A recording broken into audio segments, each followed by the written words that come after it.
Bharatiya Janata party झूठ का सहारा लेकर के काम कर रही है।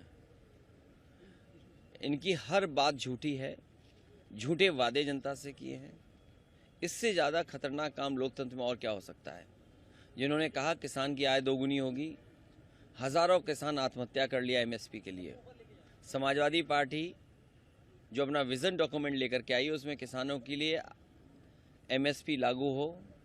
स्वामीनाथन कमीशन ने जो सुझाव दिए थे उसके तहत किसानों को एमएसपी मिलना चाहिए।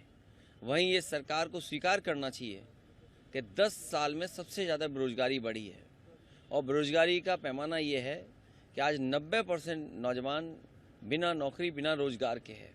तो आखिरकार इसका जवाब क्या है इनके पास। और उत्तर प्रदेश तो वो स्टेट बना है जिसमें सबसे ज़्यादा पेपर लीक हुए हों, और पेपर लीक करने में भी बीजेपी के लोग हैं।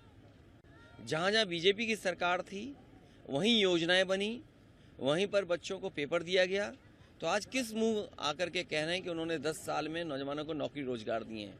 अभी हाल में ही जो पेपर लीक हुआ है, जो खुलासा हो रहा है, उसमें खुलासा ये है कि जहाँ पर हुआ वहाँ बीजेपी की सरकार, जिन लोगों ने पेपर लीक किया वो बीजेपी से संबंधित लोग हैं। ये सरकार की नियति नहीं रही है नौकरी देने की, क्योंकि नौकरी देंगे तो आरक्षण मिलेगा और आरक्षण ये देना नहीं चाहते, इसलिए जानबूझ करके नौजवानों का भविष्य अंधकार में डाल रहे हैं।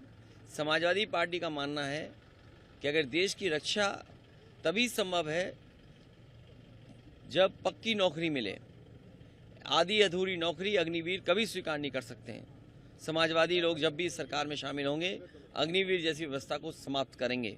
और ये अग्निवीर आज फौज में लागू हुई है, कल हो सकता है कि उत्तर प्रदेश की पुलिस में लागू हो जाए।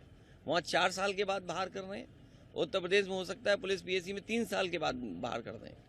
तो ये वो सरकार है जो नौकरी नहीं देती है, और अगर नौकरी मिल गई तो नौकरी आपकी छीनते हैं। सर, भाजपा 80 की 80 सीटें जीतने का दावा कर रही है। दावा तो वो ये कह रहे हैं कि आय दोगुनी हो गई किसानों की।